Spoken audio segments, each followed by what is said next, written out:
नमस्कार दोस्तों, मैं अनुपम। हमारे सामने ग्रामीण बैंक में आरआरबी में सिलेक्टेड छात्रा अनुज्ञा सिंह हैं।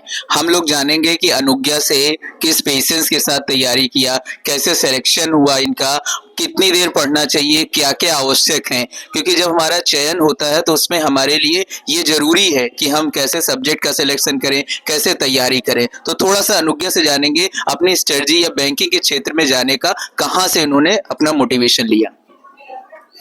Thank you sir for inviting me. और मैं ये बताना चाहूँगी कि अगर आपने इस फील्ड को चुना है तो आपको खुद पे ट्रस्ट रखना होगा, आपको अपने सोर्सेज पे ट्रस्ट रखना होगा जो भी आप पढ़ रहे हैं। क्योंकि अगर आप बार बार चेंज करते रहेंगे, एक बार आप ऑनलाइन जाएंगे, एक बार आप ऑफलाइन जाएंगे, तो उससे कोई मतलब नहीं। जो भी टीचर पढ़ाते हैं वो अच्छा ही पढ़ाते हैं, वो अपना बेस्ट देते हैं। तो आपको कैसे उसको टाइम मैनेजमेंट आपको उसका कैसे करना है, सब्जेक्ट मैनेजमेंट कैसे करना है, वो सबसे इम्पॉर्टेंट है। अगर कोई भी सोर्स आप फॉलो कर रहे हैं तो आप उसको पूरा अच्छे से, जो भी वो टीचर बता रहा है आपको, आप उसके जो भी बता रहे हैं वो लोग, आप उसको पूरी तरह से फॉलो करिए। उसके बाद आपको रिजल्ट मिलेगा। और सबसे पहले तो होता है कि सब्जेक्ट मैनेजमेंट आप कैसे कर रहे हैं। जैसे कि आप मैथ्स, रीजनिंग, इंग्लिश या हिंदी में से आपने क्या सेलेक्ट किया है। और उसके बाद जीएस भी एक इम्पॉर्टेंट सब्जेक्ट है, उस पर भी ध्यान देना इम्पॉर्टेंट है। तो जैसे मैथ्स है, अगर आपकी मैथ्स स्ट्रांग है, आपका जो भी सब्जेक्ट स्ट्रांग है, तो आप उसको थोड़ा, आप उसको मतलब कि जैसे कि स्ट्रांग और बना सकते हैं। स्ट्रांग बनाने के लिए आपको करना होगा कि आप उसको थोड़ा सा ज़्यादा टाइम दे दीजिए। या फिर जैसे इंग्लिश है, इंग्लिश में मोस्टली बच्चे थोड़ा लैग करते हैं, तो आप इंग्लिश को ये करिए कि आप उसको हैबिट में अपनी डालिए। आप न्यूज़पेपर रीड कर सकते हैं, उससे लगेगा कि आप इंग्लिश में आप बात कर सकते हैं। या फिर जो भी आपको, जैसे आप अपने फ्रेंड्स में बैठे हैं, उस बारे में डिस्कस कर सकते हैं। तो उससे आपको थोड़ा इंग्लिश में आप सोचेंगे या फिर जो भी करेंगे तो आपका एक फ्लो बनेगा। उसके बाद आप धीरे धीरे करके आगे बढ़ते जाएंगे। और अगर आप टेस्ट दे रहे हैं, टेस्ट देने के लिए, तो अगर आप जैसे कोचिंग में हैं तो आप कोचिंग में एसटी लगाइए।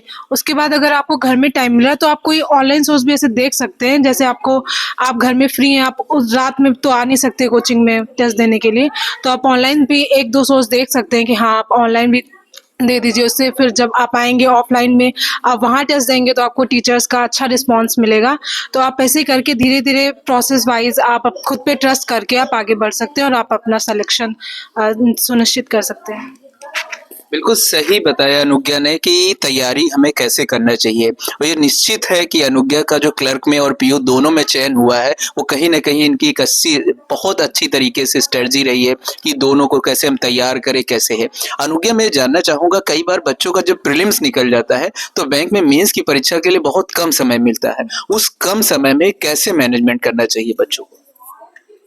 पहले तो आप प्री और मेंस का कंबाइंड पढ़िए। आप अगर सेपरेट पढ़ेंगे तो प्री के बाद बहुत कम टाइम होता है, तो आप उतना नहीं कर पाएंगे।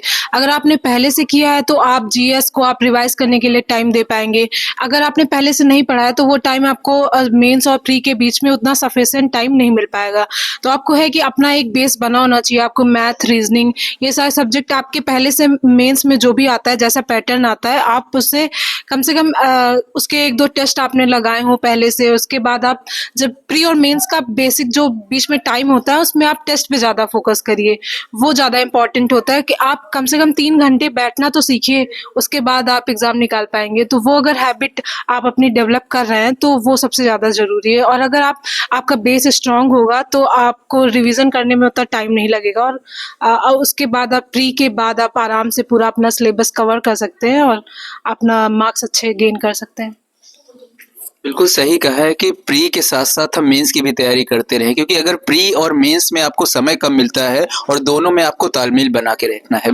अनुज्ञा, हम जानेंगे कि जब मेंस क्लियर हो जाता है और इंटरव्यू का डेट होता है और 15 दिन बचते हैं बच्चों को, तो उस दौरान बच्चों को बड़ा लगता है कि हम कैसे तैयारी करें, क्या हमारा छूट रहा है और क्या कैसा है। अपना इंटरव्यू का कुछ अनुभव बताइए और कुछ इनको बच्चों को बताइए।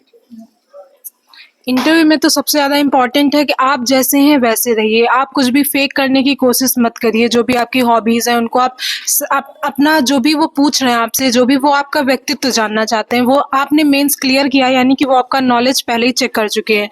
और उसके बाद अगर इंटरव्यू की तैयारी की बात करें तो हम बैंकिंग अवेयरनेस, ये तो हम पहले से ही पढ़ते हैं, मेंस में पहले, प्री में पढ़ते रहते हैं।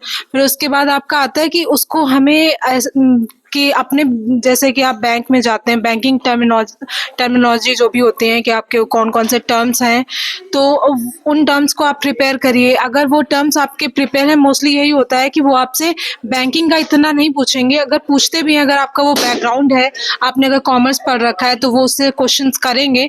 तो आप अगर बेसिक आपका तैयार है, बैंकिंग अवेयरनेस आपका है, तैयार है, उसके बाद आप करंट अफेयर्स पे फोकस करिए। आप जो भी न्यूज़ जो भी आपके आसपास चल रहा है, आप उस पे भी ध्यान रखिए। बेसिकली वो आपकी पर्सनालिटी चेक करते हैं कि आपने कैसे किया है, आप मतलब कि आप अपने आप को फेक तो नहीं दिखा रहे हैं, जो आपको नहीं पता है आप वो भी झूठ भी आंसर दे रहे हैं, जो भी बता रहे हैं। तो सबसे ज़्यादा इम्पोर्टेंट है कि आप अपना जो भी आपको पता है वो बताइए। अगर आपको नहीं पता है तो आप सॉरी करके आगे भी बढ़ सकते हैं। तो उसके बाद अगर जैसे इंटरव्यू में होता है कि वहाँ पे एक थोड़ा प्रेशर होता है। अगर आप उसको अगर झेल जाएंगे कि आपने बर्दाश्त कर लिया कि वो जो भी बोल रहे हैं, तो आपका फिर आसानी से उसमें कोई आपको प्रॉब्लम नहीं होगी। वो हेल्पफुल होते हैं, काफ़ी हेल्पफुल होते हैं इंटरव्यू में पैनल मेंबर्स, तो वो बहुत अच्छा आपको सपोर्ट भी करेंगे। बिल्कुल, धन्यवाद अनुज्ञा। आपने जो बात बताई बहुत ही सही बताया कि आप प्रेशर को हैंडल करिए। बैंक में नौकरी में जा रहे हैं, हम ईश्वर से कामना करेंगे कि अनुज्ञा भी आप स्केल 1 में हैं, स्केल 3 में जाइए और बैंक में अच्छे फ्यूचर के लिए आपकी कामना करती है एकेडमी। धन्यवाद।